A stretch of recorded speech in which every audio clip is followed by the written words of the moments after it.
আলহামদুলিল্লাহ, আল্লাহ রাব্বুল আলামিনের কাছে আমরা কৃতজ্ঞ হচ্ছি যে আল্লাহ রাব্বুল আলামিন এরকম দীর্ঘ 1 মাস সিয়াম সাধনার পরে 30টি রোজা এবার আমাদের পূর্ণ হয়েছে।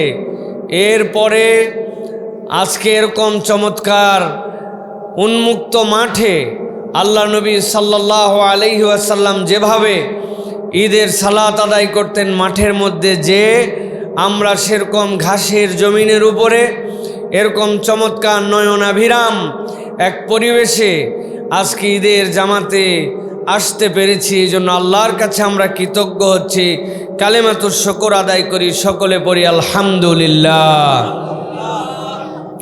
আমাদের ঐতিহ্য আছে, আমরা যে ঘোষণা সালাতের জন্য দিয়ে থাকি, উপযুক্ত সময় আমাদের সালাত হয় এবং আমাদের এই খুতবা অনুষ্ঠিত হয়। এই হিসাবে আজকে আমরা আপনাদের কাছে আজকের খুতবায় কয়েকটি গুরুত্বপূর্ণ কথা বলতে চাই। 1 মাস আমরা সিয়াম সাধনা করলাম, যেই সিয়ামের মাধ্যমে আমরা আমাদেরকে পরিশুদ্ধ করার জন্য চেষ্টা করছি। আমরা জাহান্নামের রাস্তা থেকে নিজেদেরকে জান্নাতের রাস্তায় নিতে চাচ্ছি। ভুলে ভরা জিন্দেগি থেকে আমরা আবার আলোর পথের পথিক হতে চাচ্ছি। আমরা স্বীকার করছি আমাদের ভুল ছিল, গুনাহ ছিল, অপরাধ ছিল, আমাদের নানান ধরনের গুনাহ খাতা হয়েই গেছিল, কিন্তু আমরা সেই রাস্তায় আর থাকতে চাই না। আমরা এই বিশুদ্ধ রমাদানের চর্চার মাধ্যমে আমরা আমাদের জীবনের গতিপথকে জান্নাতের দিকে নিতে চাই, ঠিক কিনা প্রিয় ভাইয়েরা? এই যে আমরা জান্নাতের দিকে যেতে চাই, এই জান্নাতের দিকে আমাদের যে যাওয়ার পথ, এই পথে আমাদের জন্য কতকগুলা বাধা আছে, কতকগুলা এমন অভ্যাস আমার সাথে আছে যে তখন ওই অভ্যাসগুলার দ্বারা আমি বুঝি না, কিন্তু আমার শরীর থেকে, আমার আমলনামা থেকে এমন ধরনের দুর্গন্ধ বের হয় যেটা আমি শুনতে পাই না, কিন্তু ওইটা পরীক্ষা করলে আল্লাহ রাব্বুল আলামিনের যে পরীক্ষার সিস্টেম, সেই জায়গায় যাইয়ে আমরা সেখানে ধরা খেয়ে যাব।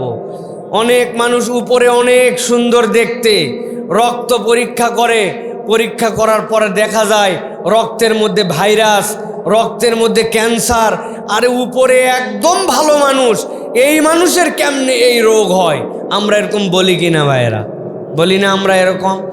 তো ঠিক একই রকম আল্লাহ রাব্বুল আলামিন এমন কতকগুলা বাজে অভ্যাস মানুষের জীবনে আছে যেগুলা এমন মারাত্মক, ওইগুলা যদি আমাদের সাথে থাকে তাহলে আমাদের দেখতে উপরে যতই টুপিওয়ালা, দাড়িওয়ালা, মুসলমানের ঘর, মুসলমানের বাচ্চা দেখতে মনে হবে, কিন্তু এই বদঅভ্যাস থাকলে জান্নাতের মধ্যে ঢোকার কোনো সুযোগ নাই।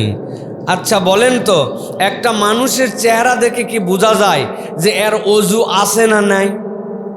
বোঝার উপায় আছে? একজনের অজু নাই, পায়খানার থেকে বের হয়ে আসছে, গায়ের মধ্যে আতর লাগানো, একদম ফ্রেশ, ওই লোকের দেখে বুঝতে পারবেন আপনি অজু আছে কি নাই। তার মানে কিন্তু অবয়বেই সব কিছু দেখা যায় না।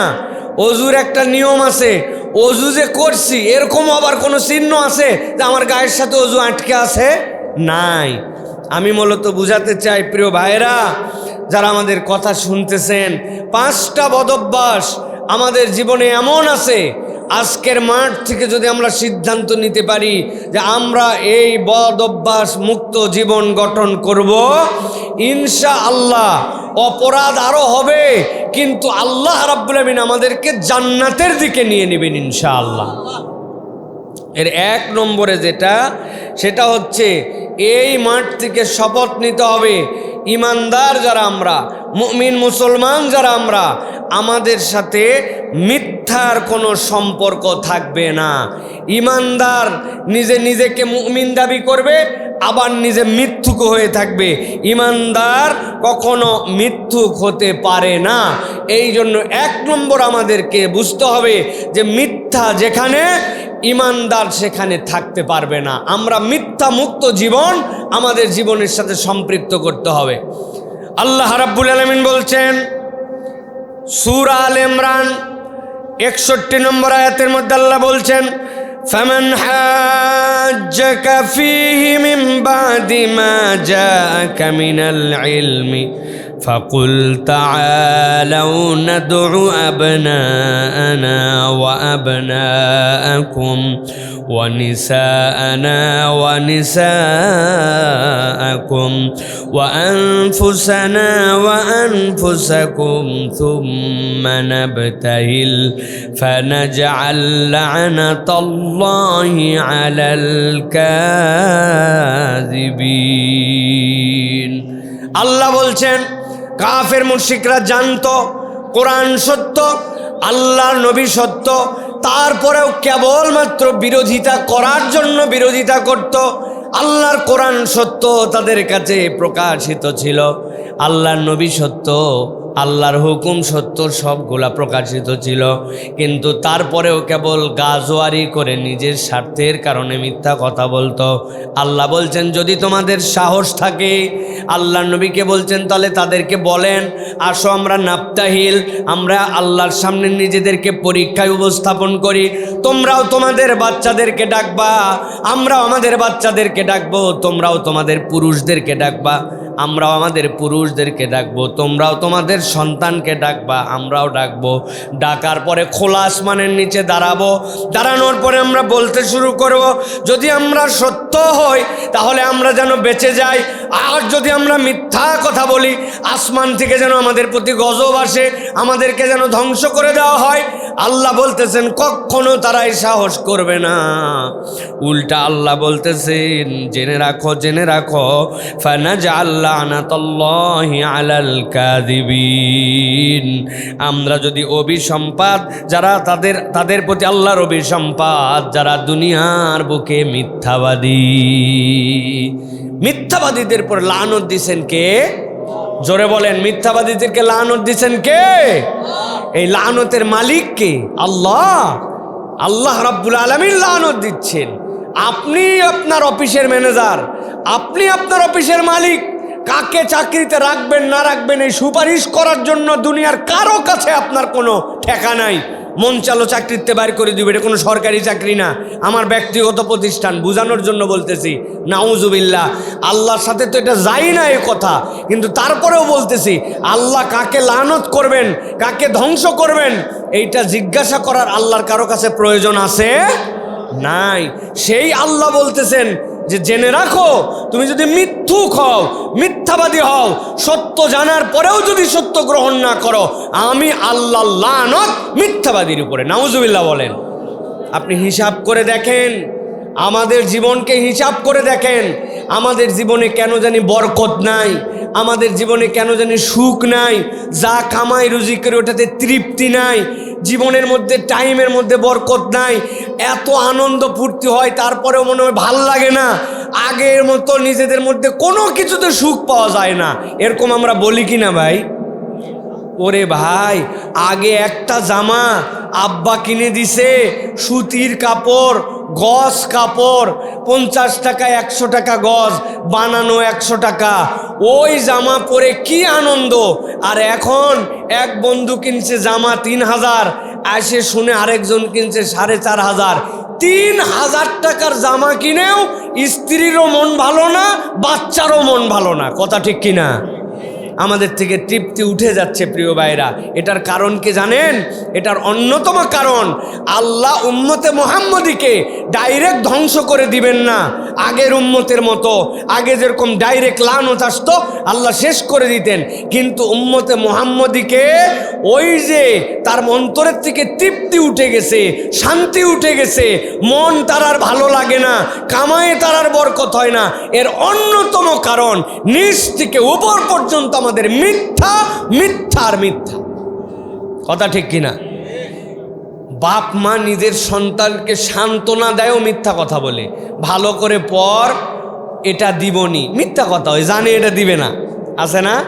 এখনই খাইলে 10 টাকা দিবনি, ডিম খাওয়াচ্ছে ঘুষ দিয়ে, আছে না? 10 টাকা দিচ্ছে যে একটা ডিম খা, খাওয়ার পরে করছে ডিম টাকা দিয়ে কিনা তোরই উপকার, ওটা বলার জন্য বলছি। এরকম কথা আমরা বলি কিনা? এই রকমভাবে মিথ্যা আমাদের উপর থেকে নিচ পর্যন্ত ছড়ায় গেছে। ইমাম বুখারী রহমতুল্লাহি আলাইহি থেকে এরকম বর্ণনা আসছে যে বুখারীর হাদিসগুলো তিনি সংগ্রহ করেছেন। একবার 1000 কিলোমিটার দূরে তিনি গেছেন, যেই যুগে গাড়ি ঘোড়া নাই, কষ্ট করে সেখানে তিনি গিয়েছেন। যাওয়ার পরে দেখেন এক লোক, যার কাছে আল্লাহ নবী সাল্লাল্লাহু আলাইহি সাল্লামের থেকে সাহাবি, তারপরের সাহাবি, এরকম করে তার কাছে কিছু হাদিস আছে। তো উনি তার কাছ থেকে ওই হাদিসটা শুনবেন। যাই দেখেন ওই লোকের একটা ঘোড়া ছুটে গেছে। প্রিয় ভাইয়েরা, তো উনি যাই দেখে যে সেই লোক এরকম একটা, আমাদের এলাকায় যেরকম শানকি আছে না, শানকি আমার মাটির পাত্র, তো ঘোড়া যেন ছুটে গেছে, ঘোড়াকে ধরার জন্য এরকম করে ধরে ডাক দিচ্ছে, আয় আয় আয় আয় আয়। আমরা অনেক সময় ডাকি না, তো এরকম করতে ঘোড়া চলে আসছে ওনার কাছে, ফস করে ঘোড়ার জিন ধরে ফেলছে, ধরে বাঁধে ফেলছে, রেখে ওই পাত্র রেখে দিয়েছে। এখন যেই লোক 1000 কিলোমিটার দূর থেকে গেছে আল্লাহ নবী সাল্লাল্লাহু আলাইহি ওয়াসাল্লামের হাদিস সংগ্রহ করার জন্য, সে দেখলো যে ঘোড়াও ধরছে, ডাকছেও, কিন্তু পাত্রের মধ্যে কিছু নাই, কিছু ছাড়াই ডাকছে। আমরা এরকম করি না অনেক সময়, আয় আয় আয় আয় আয় আয় আয়, এরকম করে আমরা ধরে ফেললাম, ছাগলটা ছুটে গেছে, বাছুরটা দৌড়াচ্ছে, স্বাভাবিক। উনি ওই রকম করে রেখে দিছে পাত্র। উনি আসসালামু আলাইকুম রহমতুল্লাহ বলে উল্টা হাঁটা দিয়ে আবার মদিনা শরীফ চলে আসছে, বা যেখানে ছিল ওখানে চলে আসছে। উনি তার থেকে আর হাদিস নাই। লোকজন বলল, আপনি এত দূর থেকে আসলেন, এই লোককে খুঁজে খুঁজে বের করলেন, তারপরে সে আর তার কাছ থেকে হাদিস নেবেন? বললো, শোনো, যেই লোক তার ঘোড়াকে কোনো খাবার দেওয়া ছাড়া এরকম করে ডাকে ধোকা দিতে পারে, তার কাছ থেকে আমি হাদিস নিতে পারবো না। আপনি কল্পনা করে দেখেন যে তাদের তাকওয়ার লেভেল কি ছিল, তাদের অবস্থান কি ছিল। আর এখন আমাদের মিথ্যার সব জায়গায় ঢুকে গেছে। রোজা রাখছি, তাও মিথ্যা কথা বলছি। আমার একটা দোকান আছে কাপড়ের, আমি লোকজনকে বলছি আপনার মতো সেনা লোক বলে কেনা দামে দিলাম। বলিছি সিনা লোক বলে কেনা দাম, ওদিকে ঠিক 1-1.5 টাকা ওর কাল্লা কাটে ফেলছে। এরকম আছে কি নাই? আছে না ভাই? এই যে আমরা মিথ্যা কথা বলে ফেলি নানান কারণে। আজকের থেকে শপথ নিতে হবে যে মিথ্যা আল্লাহ রাব্বুল আমিন পছন্দ করেন না। অতএব আমার সিয়ামকে যদি আমি ধরে রাখতে চাই, তাহলে আমাকে আল্লাহ রাব্বুল আলামিনের জন্য সত্যবাদী হতে হবে। আচ্ছা, এখানে আপনাদের একটা পরীক্ষা নিব।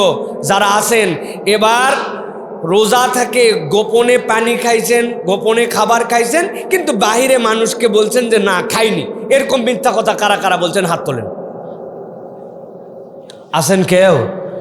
সেই পিপাসা লাগছিল, লাগার পরে গোসল করতেছিলাম, মাথার উপর দিয়ে পানি দিছি যখন, তখন খালি 2 ঢোক এরকম করে 2 বার মেরে দিছি। দিয়ে লোকজন বলছে রোজা আসু, বলছে হ্যাঁ আসি, কিন্তু ওদিকে কিন্তু আমি চুপ করে পানি খাইছি। এরকম কারা কারা আছেন? হাত তোলেন। আছেন কেউ? বলুন, হুজুর ইয়ার কি মারতেছেন আপনি? গোপনে খাই আর প্রকাশ্যেই খাই, নদীর ডুব দিয়ে খাই আর এমনি খাই, আল্লাহ দেখবে না? কেউ না হয় না জানলো, তাই বলে আমি মিথ্যা কথা বলতে পারি? তাহলে আপনি রোজা থাকে গোপনেও খানও নাই, এই মিথ্যা কথা বলেনও নাই, তাহলে ওই রোজাদার ব্যক্তি বাকি সময় কেমনে মিথ্যা কথা বলে? সীমিত স্বার্থে নানান কারণে মিথ্যা কথা বলে। আমার তরুণ প্রজন্ম, আমার ইয়াংরা, আল্লাহ মাফ করুক, আমিও ইয়াং প্রজন্মের মধ্যে, আমরা এখন মিথ্যুক জেনারেশন হয়ে গেছি।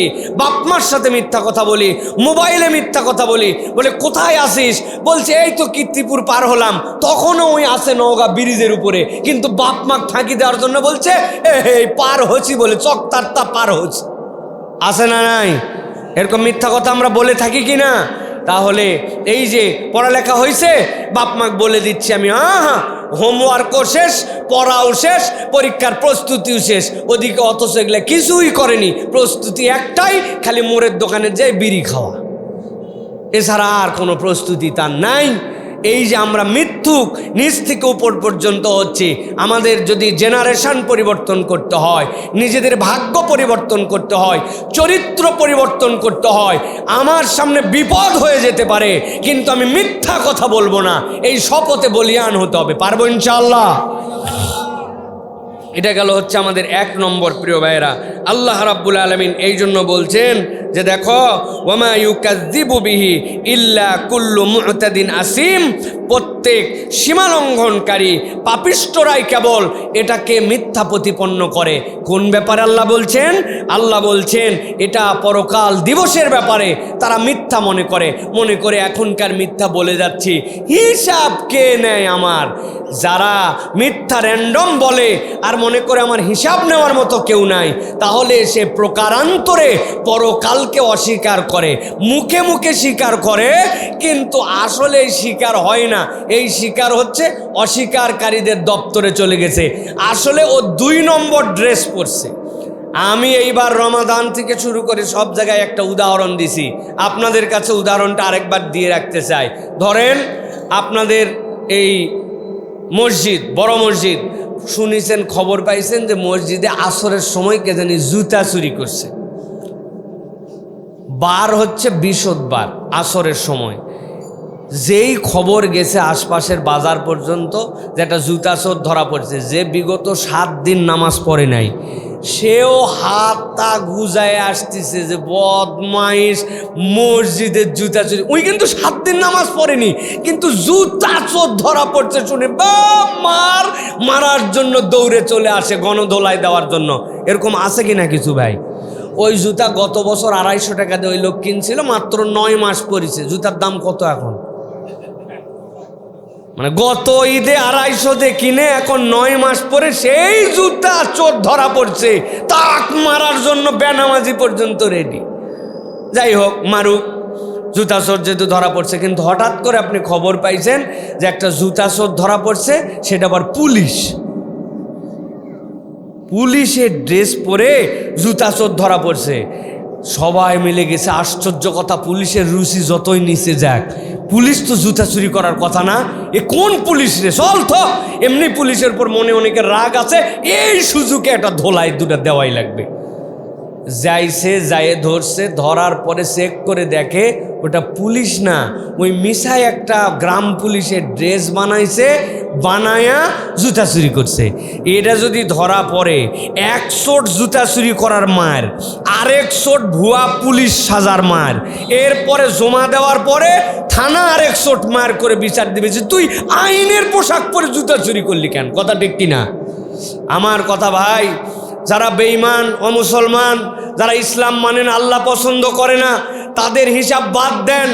আপনি আমি আল্লাহ স্বীকার করি, রোজা রাখছি, নামাজ পড়ছি, তারাবি পড়ছি, নিজেকে মুসলমান পরিচয় দেই, মুসলমানের ঘরের সন্তান, তার মানে আমাদের একটা ড্রেস আছে। এখন যারা ওগুলা না করে মিথ্যা বলে, না করে অন্য কাজ করে, ওরা তো এমনি আল্লাহর কাছে মার খাবে। কিন্তু আপনি আমি যে আল্লাহর বান্দা স্বীকার করে, ইমানদার পরিচয় দিয়ে, রোজা রেখে, মুসলমান নাম দিয়ে আমি যদি 2 নম্বর করি, তাহলে মার কি একবার না ডবল? কথা বললেন না যে মার একটা না ডবল? ডবল। এই জন্য আমাদেরকে সাবধান হতে হবে। আমার প্রিয় তরুণরা, যুবকরা, শপথ নেন, মিথ্যা যেখানে, আমি নাই সেখানে। পারবো ইনশাআল্লাহ? পারবো ইনশাআল্লাহ? আল্লাহ আমাদেরকে তৌফিক দান করুক। এটা গেল 1 নম্বর। প্রিয় ভাইরা, সংক্ষেপ সময়, এরপরে 2 নম্বরে যেটা বলবো সেটা হচ্ছে আমাদের সামাজিক মহামারী আকার ধারণ করছে যেই রোগ এখন ঘরে ঘরে সব জায়গায়, সেটা হচ্ছে বদনাম করা, গীবত করা, অপবাদ দেওয়া। বদনাম করা, গীবত করা, অপবাদ দেওয়া। আল্লাহ রাব্বুল আলামিন বলছেন, দুনিয়ার মুসলমানদের জন্য দায়িত্ব আল্লাহ রাব্বুল আলামিন দিচ্ছেন। আল্লাহ বলছেন, তুমি যদি ইমানদার হয়ে যাও, তুমি যদি মুমিন হয়ে যাও, নিজেকে যদি মুসলিম পরিচয় দিয়ে ফেলো, আমি আল্লাহ তোমার জন্য দায়িত্ব দিলাম। আল্লাহ সূরা হুজুরাতের মধ্যে ধারাবাহিক বর্ণনা দিয়েছেন, ওয়ালা ইয়াগতাব বা'দুকুম বা'দা আয়ুহিব্বু আহাদুকুম আন ইয়াকুলা লাহমা আখিহি মাইতান ফাকারিহতুমু। আল্লাহ বলছেন, ও দুনিয়ার ইমানদারেরা, আমি রব্বুল আমিন তোমাদের জন্য দায়িত্ব দিলাম, একজনের পিছনে আরেকজন মিথ্যা কথা তো বলবেই না। সত্য যদি তার কোনো অপরাধ হয়েও থাকে, তোমাদের ভ্রাতৃত্ব রক্ষার জন্য, সমাজকে সুন্দর করার জন্য তোমাদেরকে রব্বুল আমিন দায়িত্ব দিলেন, খবরদার খবরদার কেউ কারো পিছে কথা বলো না। হতে পারে তার সেই দোষ আছে, কিন্তু তারপরেও পিছেই কথা বলো না।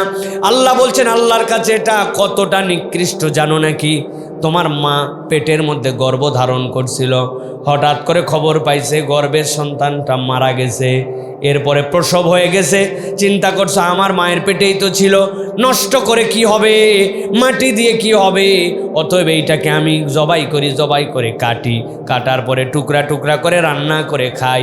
আল্লাহ বলছেন কোনো মানব চরিত্রের দ্বারা এটা সম্ভব নয় যে মৃত ভাইকে মাটিতে দাফন না করে সে টুকরা করে রান্না করে খাবে। এটা যেরকম তোমরা ঘৃণা করো, অপছন্দ করো, মাথার মধ্যেই নিতে পারো না এই কাজ করবা। আল্লাহ বলছেন ঠিক তোমার ভাইয়ের পিছনে যখন তুমি কোনো কথা বলো যেইটা তার অপরাধ আছে কিন্তু ব্যক্তি উপস্থিত নাই, আল্লাহ বলছেন আল্লাহ এর থেকে নিকৃষ্ট এই কাজটাকে অপছন্দ করে। আল্লাহ রাব্বুল আলামিন এইটা পছন্দ করেন না, কিন্তু আমাদের এইটা ছাড়া চলে না। কোনো জায়গায় বসলেই হইছে, আমার মা বোন থেকে শুরু করে ছেলেরা মানুষের পেছনে কথা না বললে আমাদের সুখ নাই, সুখ নাই, ঠিক কিনা? চায়ের আড্ডা, আলোচনা, দুই মহিলা এক জায়গায় হয়েছে, ও মা বোনেরা খালি রোজা রেখে গেলেন, আমল কোথায় যাচ্ছে চিন্তা করেন। দুইজন বসছে, 3 নম্বর ভাবির আলাপ শুরু হয়ে গেছে, দুই ভাই বসছে, 3 নম্বর ব্যক্তির গল্প শুরু হয়ে গেছে। আমি এমন কোনো আলোচনা নাই এই বাংলাদেশে লাস্ট 10 বছরে 5 মিনিট সময় পালেও এই কথা বলছি। কারণ কি? ইমানদার কিয়ামতের দিন যাওয়ার পরে নামাজ নিয়ে যাবে, রোজা নিয়ে যাবে, হজ নিয়ে যাবে, রমাদান নিয়ে যাবে, কিন্তু তার গীবতের অবস্থা এমন হবে সব আমল নামা যাওয়ার পরে দেখব অন্যের আমল নামায় পার করে দিছে।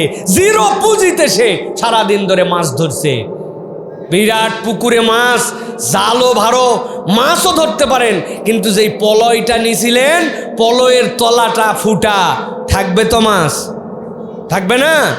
টাকা আছে যে আপনার গরম, কোটি কোটি টাকার মালিক আমি, তাও থাকবে তো না। এলে টাকা পয়সা হাম্বি তাম্বি কোনো গরম কাজ করবে না যদি আমরা গিবত গিল্লা করি। আয় রে মানুষ চালাক হয়েছে ভাই, দুইজন গিবত করে একজন চুপ করে বসে থাকে শুনে, অনেকক্ষণ পরে বলে এগুলা কথা বলা উচিত না, তবে না বলেও পারি না, আল্লাহ মাফ করুক, কথা ঠিক আছে না নাই? আহা, আল্লাহু আকবার। দুই বন্ধু এক জায়গায় হলে 3 নম্বরের জন্য মিথ্যা কথা বলে, 2 জন চায়ের দোকানে বসলে 3 জনের নামে কথা বলে। ওই রোগ তার মধ্যে থাকতেও পারে, সত্য দোষ ব্যক্তির পিছনে বলার নাম গীবত। আপনি চ্যালেঞ্জ নেন 7 দিন গীবত করবেন না, দেখবেন আপনার আলোচনার টপিক বাজে কথা বলা, আপনার সাবজেক্ট খুঁজে পাবেন না, তখন মনে হবে শর্ট করে চা শেষ হয়ে যাচ্ছে। আর তাছাড়া চা শেষ হয় না। উত্তর পাড়ার দুলালের খবর শুনছিস? ওর বউ এই যে খালি উস্কায় দিছে, একবার শুরু হয়ে গেল, আর কোস না, তুই তো কি জানিস, তার চেয়ে বেশি আমি জানি। একটা কথা বলতেছি বু, কাকো জানো কোস না, এটা খালি আল্লাহর কিরা করে বললাম, তো কি বলতেছি, এই যে তো কি বলতেছি মুহূর্তের মধ্যে পাড়া খবর। কথা ঠিক কিনা? এই রোজা রেখে কি করলেন? এই আমল নামা তো সব মানুষকে দিয়ে দিলাম, আমাদের প্রত্যেকের মধ্যেই বদঅভ্যাস হয়ে গেছে। প্রত্যেকে ছোট থেকে বড়, কি হুজুর, কি ইমাম, কি মুয়াজ্জিন, কি ভালো মানুষ, কি হাজী সাহেব, বসলেই 3 জনের নামে, 3য় জনের একজনের নামে দোষ বর্ণনা করা শুরু হয়ে গেল। 2 জন বসে বলতেছে আর বলিস না, মকবুলের বাপের তো অনেক ভালোই মনে করিস, যাই দেখি আল যেভাবে কোপাচ্ছে মনে হয় ওর জমি অদ্দূর হবে না, মিনিমাম 4 আঙ্গুলের মতো তো ঠেলিছে। উনি সামনে বলার ক্ষমতা রাখে না, উনি চায়ের দোকানে বসে সত্য দোষ হতে পারে এই আলোচনা করে। হাত তুলে বলেন গ্রামের মধ্যে এই অপরাধ আছে কিনা? আছে কিনা? এই রোজা আপনি কার কাছে জমা দিচ্ছেন? 1 মাস যে না খায় থাকলেন, এই রোজা কাকে জমা দিচ্ছেন? ওই যে উপরে দেখা যাচ্ছে না, কিন্তু রক্ত পরীক্ষা করলে দেখা যাবে ক্যান্সারে ভরে গেছে। কথা ঠিক কিনা? রাগ হচ্ছেন আপনারা? রাগ হলে বলে দিয়েন আগামী ঈদের থেকে তাহলে আশা বন্ধ করে দেওয়া লাগবে যে সাইফুল্লাহ ভাই খালি গরম গরম কথা বলে আমাদের, খুতবার মধ্যে এত গরম দিলে হবে? চলেন এবার গেল এই দুইটা, আর সংক্ষিপ্ত সময়ে বলবো আর 3টা রোগের কথা বলি। আরেকটা রোগ আছে আমাদের মধ্যে, সেটা হচ্ছে অহংকার এবং গর্ব। এটা আমরা অনেক সময় বুঝতে পারি না, কিন্তু আমাদের অহংকার হয়। আল্লাহ কি বলছেন চলেন শুনি। আল্লাহ রাব্বুল আলামিন বলছেন, ইলাহুকুম ইলাহু ওয়াহিদ, জেনে রাখো আমাদের ইলাহ একমাত্র ইলাহ, আমাদের পালনকর্তা, আমাদের হুকুমদাতা তিনি হচ্ছেন আমাদের জন্য আল্লাহ। আল্লাহ বলছেন ফাল্লাযীনা লা ইউমিনুনা বিল আখিরাহ, তোমাদের মধ্যে থেকে যারা আখিরাতকে বিশ্বাস করে না, কুলুবুহুম মুনকিরা, তাদের অন্তরগুলা সত্য বিমুখ, তারা জানে পরকাল নামে একটা দিবস আছে, আল্লাহর সামনে একদিন আমাকে দাঁড়াতেই হবে। আরে আমি তো ছিলাম জিরো, সেইখান থেকে আল্লাহ রাব্বুল আমিন আমাকে যদি দুনিয়ায় আনতে পারেন, আমাকে যদি সৃষ্টি করতে পারেন, তাহলে আমি শেষ যখন হয়ে যাব, আমার শেষ হওয়ার পরে আমাকে কিন্তু সেই আল্লাহ একদিন তার সামনে উঠাতেও পারবেন। আখেরাত যে আছে এইটা আপনি কেমনে বুঝবেন? হৃদয় দিয়ে একটু অনুভব করলেই আপনার হিসাব বরাবর হয়ে যাবে। দুনিয়ায় এরকম অনেক জালেম আছে, একটা জালেম কিছুদিন আগে পতন হয়েছে না? এক একটা মানুষ গুলি করছে, এক মানুষ কানা করে দিছে কয়েকশো মানুষকে, এক মানুষ গুলি করে মেরে ফেলছে 5-7-10 জনকে। আমার জিজ্ঞাসা বিচার হলো, বিচার হওয়ার পরে প্রমাণ হয়ে গেছে একজন মানুষ 5 জনকে হত্যা করছে। ওই বিচারে তাকে ফাঁসি দেওয়া হলো, ফাঁসি দেওয়ার পরেই তার মৃত্যুদণ্ড হয়ে গেল, কিন্তু মারছিল 5 জন লোক, ফাঁসি দেওয়া হয়েছে 1 জন। বলেন তো বিচার কি ঠিক হয়েছে? দুনিয়ার বিচার অনুযায়ী হয়ে গেছে, কিন্তু আসলে তো প্রকৃত বিচার হয় নাই। কত লোকের সাথে কত মানুষ জুলুম করছে। বেচারি গরিব মানুষ ছিল, বেচারির পাওয়ার ছিল না কোনোদিন, সে ওই পাওয়ারের কারণে কখনো সে তার সঠিক বিচার পায় নাই। কিন্তু কিয়ামত যদি না থাকতো তাহলে এই মানুষ কেমনে নেই বিচার পেত? আল্লাহ বলছেন ওরা জানে জেনে বুঝে সত্যর থেকে মুখ ফিরায় নেয়। আল্লাহর সামনে একদিন দাঁড়ানো লাগবে, ওই দিন আল্লাহ প্রত্যেকটা বিচার পুঙ্খানুপুঙ্খ করবেন। তুমি মানুষ মারছিলা, আল্লাহ তাকে হত্যা করবেন। এক হত্যার কষ্ট দেওয়ার পরে আবার জীবন দিবেন, জীবন দেওয়ার পরে আবার তাকে হত্যা করা হবে, আবার জীবন দেওয়া হবে, আবার হত্যা করা হবে। একমাত্র আল্লাহ হচ্ছেন আদেল রব। আল্লাহ রব্বুল আলামিন ছাড়া প্রকৃতার্থে কেউ ন্যায় বিচার করতে পারে না, আর ন্যায় বিচারের জন্য ওই হাসরের দিন দরকার। আল্লাহ বলছেন কতকগুলা গাদ্দার আছে, কতকগুলা মানুষ আছে, তাদের চরিত্রটা কি? আল্লাহ বলছেন লা ইউমিনুনা বিল আখিরাহ কুলুবুহুম মুনকিরাতুন ওয়া হুম মুস্তাকবিরুন, তাদের অন্তরগুলা সত্য বিমুখ হয়ে গেছে। আর আল্লাহ বলছেন আল্লাহর সত্য থেকে যে মুখ ফিরায় নেয় এরাই হচ্ছে অহংকারী। অহংকার মানে কেবল এরকম নয় আমি জামা কাপড় পরে ফুটানি করি, আমার যেরকম পোশাক আছে এরকম পোশাক কারো নাই, আমার যেরকম বাইক আছে এরকম বাইক কারো নাই, তোর বাপের আর কয় বিঘা জমি, আমার দাদা এতটুক রেখে গেছিল, এটাও একটা অহংকার, এটাও করা যাবে না। কিন্তু আল্লাহ বলছেন এটা দ্বিতীয় গ্রেডের অহংকার। প্রথম অহংকার হচ্ছে তুমি হক জানো, সত্য জানো, আল্লাহর দেওয়া বিধান জানো, সব জানার পরেও তুমি চিন্তা করছো করলেই কি আর না করলেই কি। এই যে ফুটানি দেখানো, সত্য থেকে মুখ ফিরায় নেওয়া, এইটা হচ্ছে সবচেয়ে বড় অহংকার।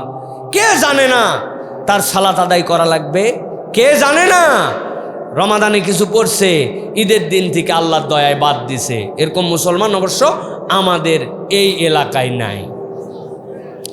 আন্দাজি কথা বললেন না তো, আছে বললে হাত তোলেন, তারা যারা যারা আছেন হাত তোলেন। জানে বাপমায়ের সাথে দাপট দিয়ে কথা বলা যাবে না। আল্লাহ বলছেন ওয়ালা তাকুল্লাহুমা উফিন, উফ শব্দ ব্যবহার করো না। সে তোমার থেকে অশিক্ষিত, তুমি শিক্ষিত, সে অনেক কিছু বুঝে না। তুমি আধুনিক যুগের সন্তান, ও বাটন মোবাইল চাপতে পারে না। তুমি পিসি চালাও, ল্যাপটপ চালাও, তুমি দামি মোবাইল চালাও, তুমি শিক্ষা দীক্ষায় অনেক উঠে গেছো। বাপ মাকে এখন কে গোনে? তুই তুকারি করে, দাপট মেরে কথা বলে, হাঁকার দিয়ে কথা বলে। তিনি যদি তার সাথে কোনো কিছু বলে, ভয়ে বাপমা তার সাথে কথা বলতে পারে না। সন্তানকে চাই বকে না যাক। মাগরিবের পরে ফোন দিছে, বাবা কোথায় আসিস, একটু বাড়ি চলে আয়। বলছে আর একবার ফোন দিলে আজকে রাত্রে বাড়িতে ঢুকবো না। ভয়ে বলছে, বাবা যখন মন চাই আসিস। ও জানে এইগুলো একটাও আল্লাহ রসুল নির্দেশিত নয়, এইগুলা প্রত্যেকটা হারাম কাজ। কিন্তু চিন্তা করছে, করলে কি হয়েছে? এরকম সন্তান আছে না নাই?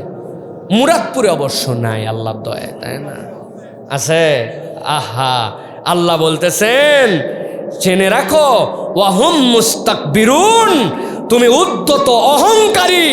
তোমার ওই নামাজ কালাম হজ রোজা যাকাত সব নিয়ে তুমি আল্লাহর কাছে আসবে, কিন্তু তুমি যদি সত্য বিমুখ অহংকারী হও, আল্লাহর কাছে যাওয়ার পরে শস্যা দানা পরিমাণ আমল খুঁজে পাওয়া যাবে না। সাবধান হতে হবে আমাদেরকে। খবরদার, খবরদার, আমরা যেন আল্লাহর হুকুম থেকে নিজেদেরকে মুখ ফিরাই নিয়ে আমরা যেন অহংকারী না হই।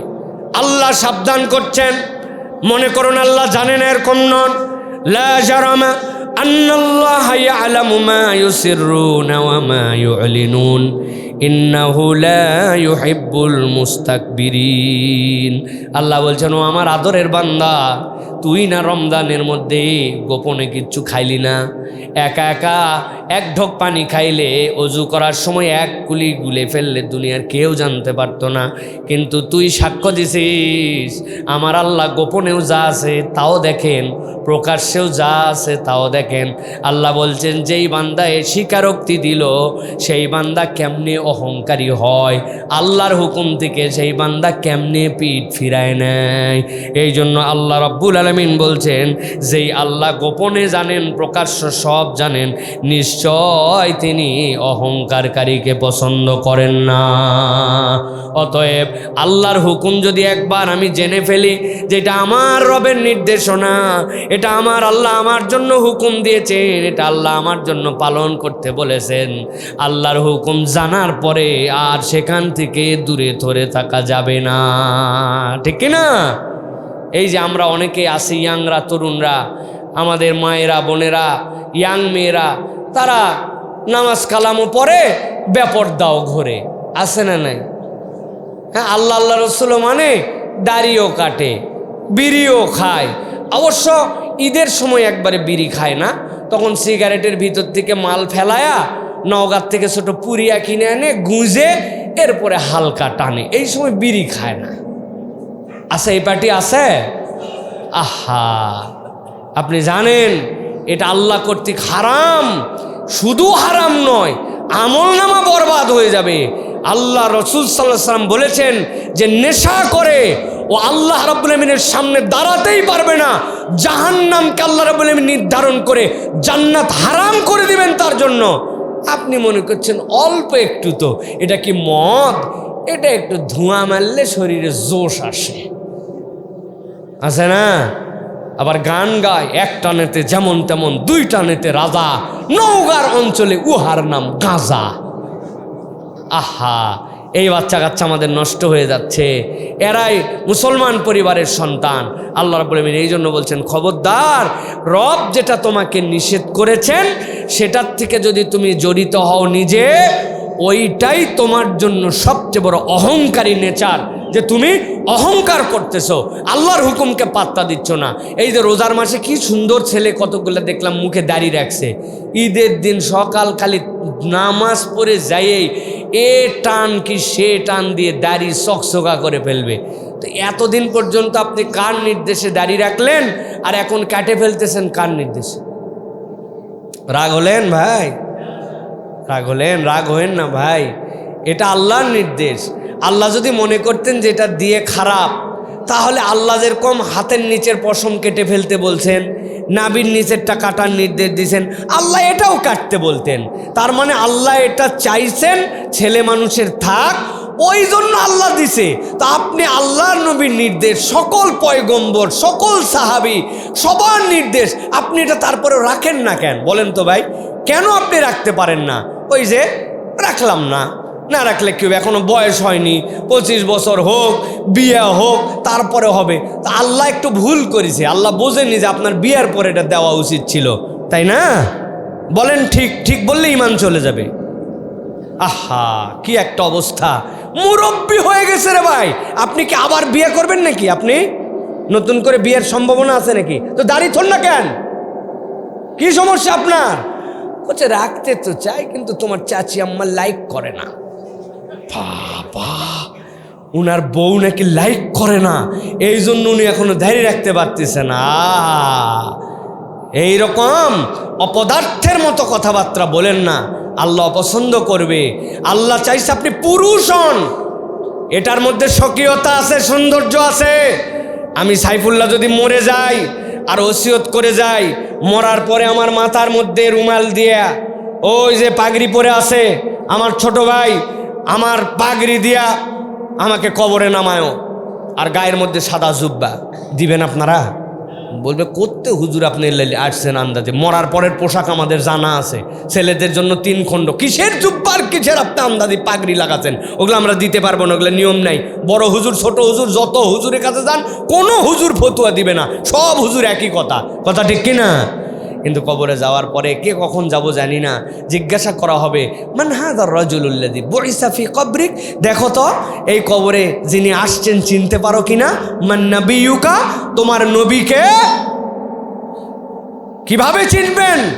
একটা সুন্নত যায় না কবরে, একমাত্র পুরুষের সুন্নত, দায়েমের সুন্নতেই দাড়ি যায়।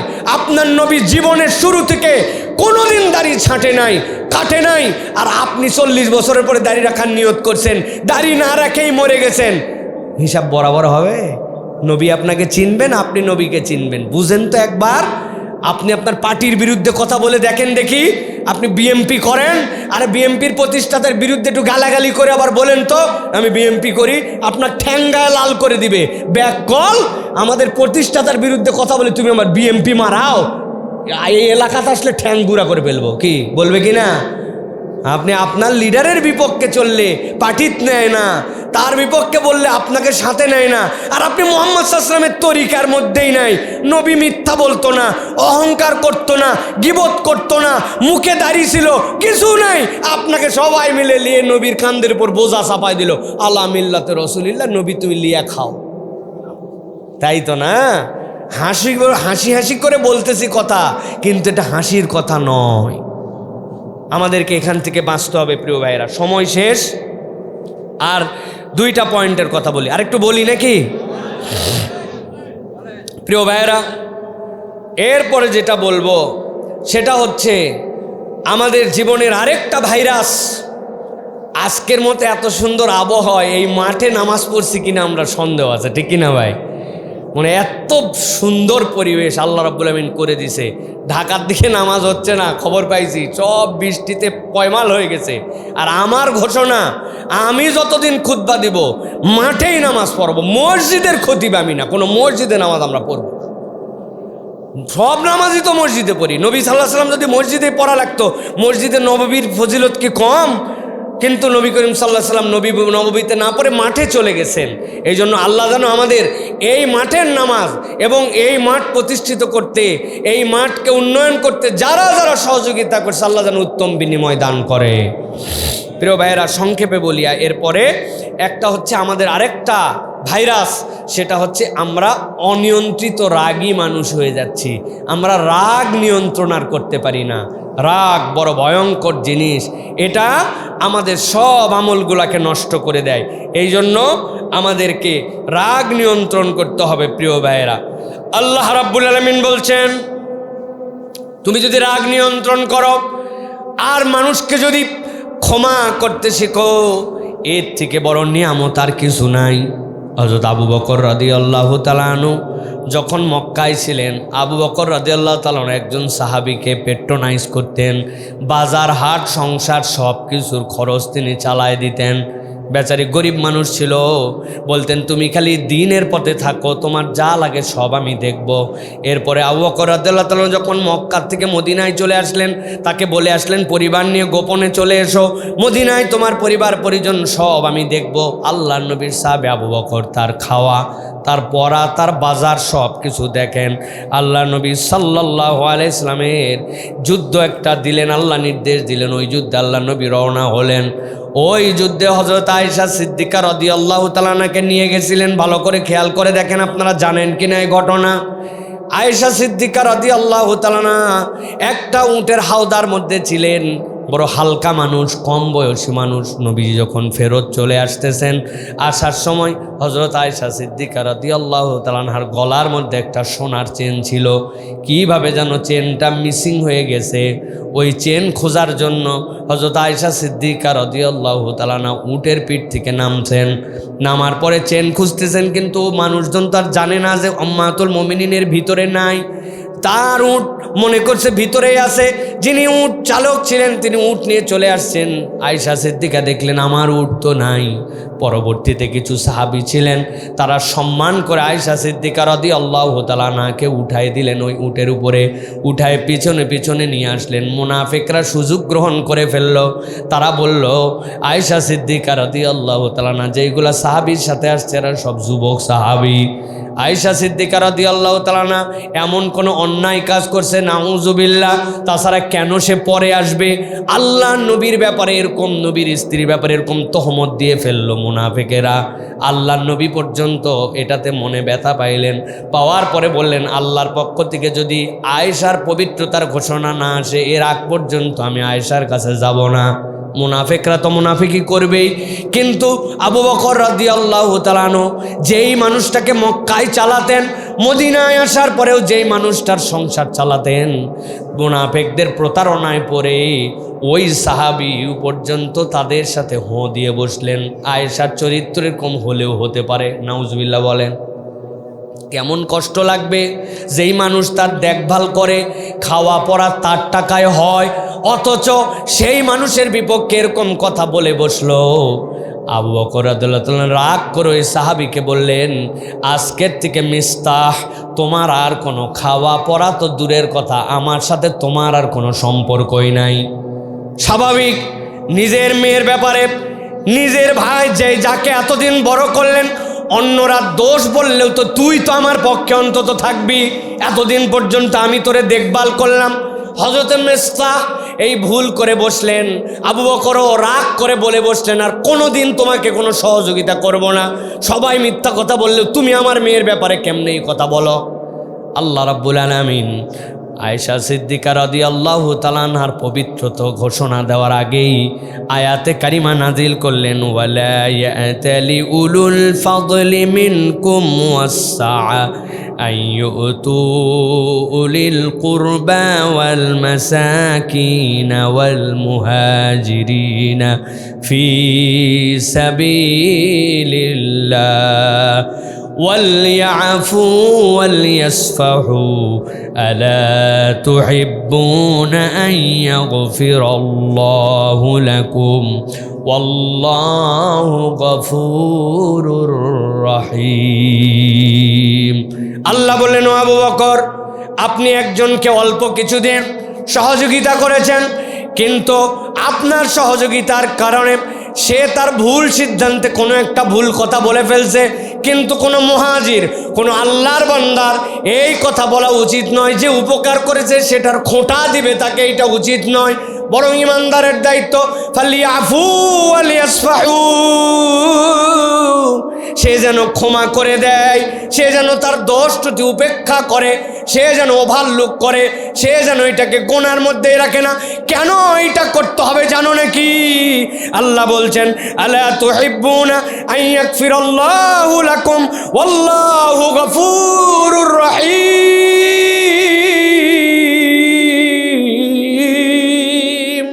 আল্লাহ বলছেন, তোমরা কি আশা করো না যে তোমাদের অপরাধগুলো আল্লাহ মাফ করে দিবেন? আল্লাহ তোমার অপরাধ মাফ করবেন। তুমি যদি কোনো অপর ভাইয়ের অপরাধ না দেখো, অপর ভাইয়ের অপরাধকে ক্ষমা করে দাও, আল্লাহ তোমাকে মাফ করে দিবেন। সুবহানাল্লাহ। একবার খালি ভাবে দেখেন, আপনার মেয়ের ব্যাপারে কেউ বাজে কথা বলে, যাকে আপনি এতদিন খাওয়ায় পড়ায় বড় করছেন, আপনার মনে কেমন কষ্ট লাগবে। অথচ আবু বকর রাদিয়াল্লাহু তাআলা এই কথা বলার পরে আল্লাহ বলছেন সে শয়তানের প্ররোচনায় নয় বলেই বসছে, কিন্তু তুমি তো তাকে এই কথা বলতে পারো না, বরং তুমি তাকে মাফ করে দাও, তাকে ক্ষমা করে দাও। তুমি কি পছন্দ করো না যে তুমি তাকে মাফ করলে আল্লাহ তোমাকে মাফ করে দিবেন? অতএব প্রিয় ভাইয়েরা, মানুষের প্রতি শুধু রাগ ধরে রাখা, শুধু রাগ করা, এটা ইমানদারের চরিত্র নয়, বরং মানুষকে ক্ষমা করে দিতে হয়। মানুষের ভুল ভ্রান্তি অত ধরতে হয় না। বলেন তো, পুরুষ মানুষ সবচেয়ে বেশি ভুল ধরে কার? এই যে সামনে একজন সত্য স্বীকার করছে, বউয়ের। উনি যাই করে তাই পছন্দ হয় না, ঠিক কিনা? এই চরিত্রটা ভালো চরিত্র নয়, এই চরিত্রটা ভালো চরিত্র নয়।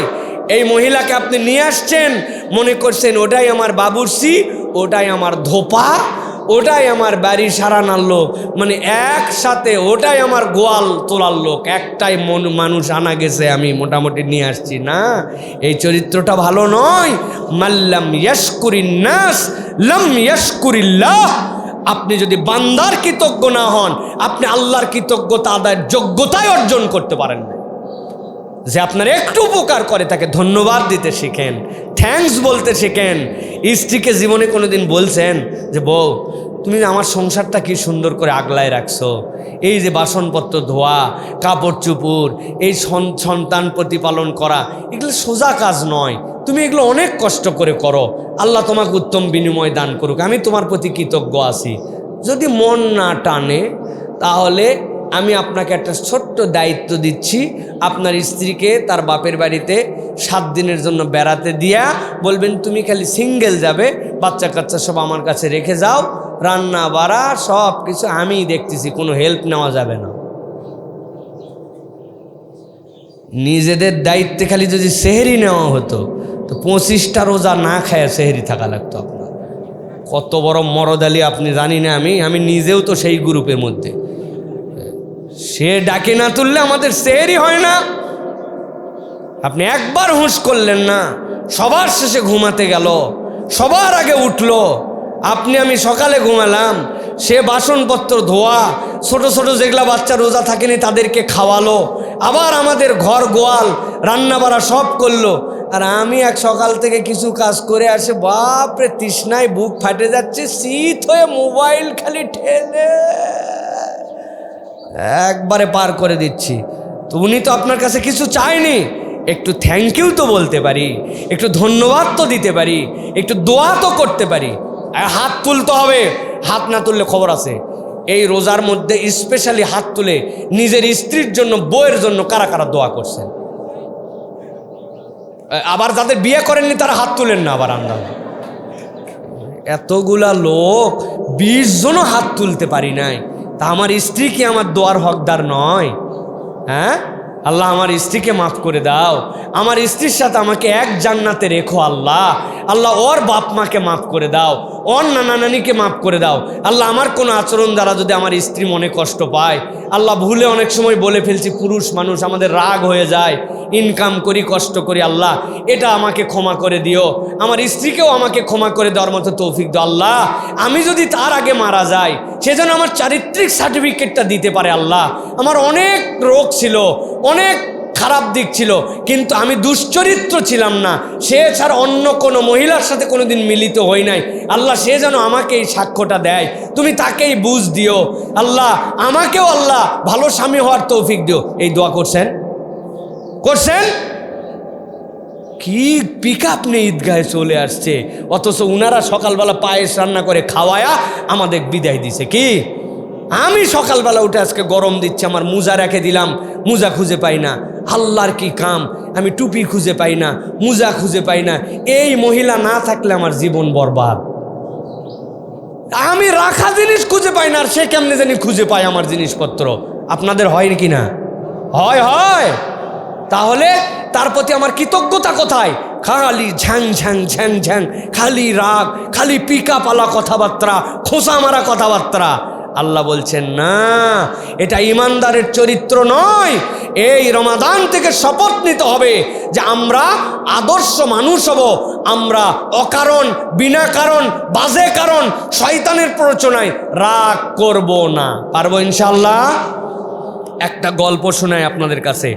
আমার ওস্তাদ আব্দুল্লাহ জাহাঙ্গীর রহমাতুল্লাহ বলতেন, আমরা মাঝে মাঝে বলতাম যে স্যার, রাগ কন্ট্রোল করা অত সোজা না, এগুলো ওয়াশ করা যায়, কিন্তু কন্ট্রোল করা অত সোজা না। কথা ঠিক কিনা? আন্দাজি ঠিক বলেন না, আগে শোনেন স্যার কি বলছে আমাকে। স্যার বলতেছে, বাবা ধরো স্বামী স্ত্রী দুইজনের মধ্যে সেই গন্ডগোল, ওরে বাবা রে বাবা, পিক আপ গরম, এখনই ঝড় উঠে যাবে, মার বোধহয় হবে, ফাটায় ফেলবে। বাচ্চা কাচ্চা সব অনেক সময় ভয় পেয়ে যায়, জিরি বাবার আব্বা আম্মার গন্ডগোলরা চুপসাই গেছে সব। হয় কিনা এরকম? আমাদের বাড়ির যদিও এটা হয় না আলহামদুলিল্লাহ, আমরা আমার আব্বা আম্মাকে কোনো দিন এরকম করে চিৎকার করে কোনো কথাই বলতে শুনি নাই। তাদের রাগ ঝাগ যা হয় এটা কখন হয় তারা জানে, আমরা জানি না। আমরা 7 বন বই দেখি নাই, এটা আমরা দেখি নাই কোনো দিন। যাই হোক, এই রকম গন্ডগোল চলতেছে বাড়ির ভিতরে, ওরে বাবারে বাবা কি জানি হয়ে যাবে এই পরিবেশ। আল্লাহর কি কাজ, ঠিক ওই সময়ই দরজার মধ্যে কে জানি আসে ডাক দিছে। একবার ডাকবি তো ডাক, একবার ডাকেনি, না খুলতেই 5 সেকেন্ডের মধ্যে আবার ধমধম করে ডাক দিছে। ভিতরে তো এমনি গরম, আবার দরজার ডবল বাড়ি, পিক আপ নিয়ে যাচ্ছে। কে আসছে দেখি তো, আজকে ডাকে হুঁশ করতে পারে না, আসার সময় পায়নি, মানে খুলেই মনে হচ্ছে ওকে একটা বক্সিং মারবেই বোধহয়। আল্লাহর কি কাম, খালি দরজা খুলছে, খুলে দেখে কি চেয়ারম্যান সাহেব ওর বাড়িতে আসছে। হচ্ছে ভাই আসসালামু আলাইকুম, আপনি এই সময় না বলে চলে আসলেন? এই এই বাবুর মা, চেয়ারম্যান সাহেব আসছে রে, একটু নাস্তা টাস্তা দাও। আর ওটা যদি এমপি সাহেব হয়, ওই তো গলে যাবে। ছিল 99, হয়ে গেছে 0। কথা ঠিক কিনা? স্যার বলছেন মানুষ কাল্লায় যোগ্যতা দিছেন জন্যই এই আয়াত দিছেন। মানুষ চাইলে রাগ নিয়ন্ত্রণ করতে পারে, কিন্তু শয়তানের প্ররোচনায় ও রাগের উপরে আরো হাওয়া দেয়। কারণ শয়তান জানে মানুষ রেগে গেলে হিতাহিত জ্ঞান শূন্য হয়ে যায়, তখন সে যা ইচ্ছা তাই করতে পারে। ঠিক কিনা? এই জন্য রাগা যাবে না। রমাদান আমাদেরকে রাগ বিমুক্ততা শিখাইছে, এটা আমাদের জীবনে আমাদের সাথে ধরে রাখার জন্য চেষ্টা করতে হবে। প্রিয় ভাইরা, একদম লাস্ট পয়েন্ট যেটা, এইটা বলে আজকে কথা শেষ করব, সেটা হচ্ছে আরেকটা হিডেন রোগ আমাদের আছে, সেটা হচ্ছে নামাজের মধ্যে অলসতা। আছে কি নাই? কিন্তু রমজানে কিন্তু একটু ব্যতিক্রম। আপনাদের কি অবস্থা হয়েছে আমি জানি না। আমি যেই না ইফতার করি, ইফতার করার পরে, পানি খাওয়ার পরে, শরবত খাওয়ার পরে, মুড়ি মাখাটা যখন খাই, খেয়ে মাগরিবের নামাজ পড়ে যখন একটুখানি বিছনায় শুই, আমার মনে হয় আমাকে যদি না ডাকে আমি টানা 1.5 দিন ঘুমাতে পারবো। আপনাদেরকে এরকম শরীর ছাড়ে দেয় কেন? আল্লাহ রসুল সাল্লাল্লাহু আলাইহি ওয়াসাল্লাম দোয়ার মধ্যেও এই কথা বলেছেন। কেউ রোজা খোলার পরে কি দোয়া পড়ে?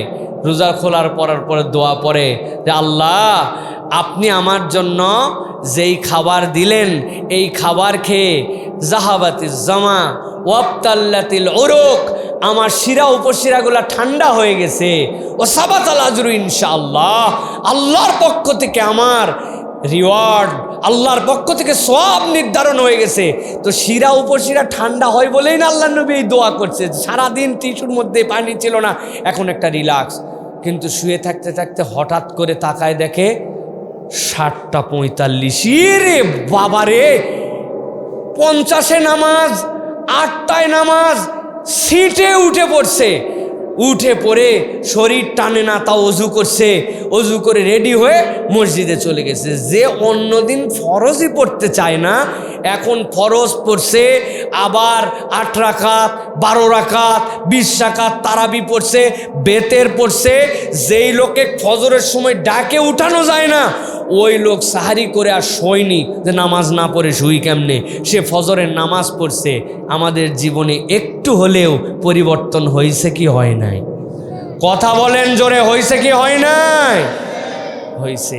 তাহলে যেই মানুষ রমাদানেই পরিবর্তন হলো, রোজার পরে যদি আমরা এগুলা বাদ দিয়ে দেই তাহলে কি আমরা বিশ্বাসী হব না বিশ্বাসঘাতক হব? আপনার বাড়িতে বলে নিয়ে আসলাম, চলেন আপনার বাড়িতে আপনাকে এই দিয়ে খাওয়াবো, এটা দিব, সেটা দিব, টাকা হাওলাত লাগবে আপনাকে নিব, উল্টা আপনার বাড়ির ভিতরে ঢুকায় দরজা বন্ধ করে ওর মোবাইল টোবাইল যা ছিল সব নিয়ে লাত্তিতে বের করে দিয়েছেন। যা, তাহলে এটাকে বিশ্বাসী না বিশ্বাসঘাতক? তা আপনি রোজাতে সব ডাকে নিছেন, আমি আল্লাহর হুকুম মানি, গোপনে খাই না, নামাজ অতিরিক্ত পড়ি, শরীর না চললেও আমি সালাতের জন্য দাঁড়াই, আল্লাহ এই সকল দাবি নিয়ে আমি আসছি ঈদগার ময়দানে। আল্লাহর কি কাম, ঈদের দিন জোহর থেকে বলছে রমজানে এতদিন চালাকি করে খালি সোয়াব লিস, এখন তুই জাগা, তুইও গেছিস আমিও গেছি। তাহলে এটাকে বিশ্বাসী না বিশ্বাসঘাতক? বুঝে বলেন, বিশ্বাসী না বিশ্বাসঘাতক? আমরা কি বিশ্বাসঘাতক হব না বিশ্বাসী হব? কারা কারা বিশ্বাসী হতে চায় দুই হাত উঁচু করেন। হয় নাই, দুই হাত শক্ত করে তোলেন, আবার হাত নামান, হাত নামায় একেবারে টন টন করে দুই হাত সোজা করেন, দুই হাত সোজা করে তোলেন। ওই ভ্যানের উপর কারা বসে আছে জায়গা পায়নি, হাত তোলো, সোজা হয়েছে হাত। এবার একটা তাকবীর দেন দেখি, লিল্লাহে তাকবীর। এটা ঈদের মাঠের তাকবীর, এটা না খাওয়া তাকবীর। এটা হিম্মত করে তাকবীর দেন, লিল্লাহে তাকবীর। আর একটু জোরে নারায়ে তাকবীর, নারায়ে তাকবীর, আলহামদুলিল্লাহ। তাহলে আমরা বিশ্বাসী মুসলমান হতে চাই, পারবো তো ইনশাআল্লাহ? আল্লাহ আমাদের সকল আমলগুলা কবুল করে নেন, আমাদের আশা বসাকে কবুল করে নেন, আমাদের আজকের আয়োজনকে কবুল করে নেন। এখন ইনশাআল্লাহ নামাজ অনুষ্ঠিত হবে। সকল একবার তাকবীর পড়েন, আল্লাহু আকবার, আল্লাহু আকবার, আল্লাহু আকবার, আল্লাহু আকবার, লা ইলাহা ইল্লাল্লাহ, আল্লাহু আকবার, আল্লাহু আকবার, ওয়ালিল্লাহিল হামদ। সবাই সবাই মুখ বন্ধ নাই, আল্লাহু আকবার, আল্লাহু আকবার, আল্লাহু আকবার, আল্লাহু আকবার, লা ইলাহা ইল্লাল্লাহ, আল্লাহু আকবার, আল্লাহু আকবার, ওয়ালিল্লাহিল হামদ। সবাই দাঁড়ান, দাঁড়ায় কাতার সোজা করেন।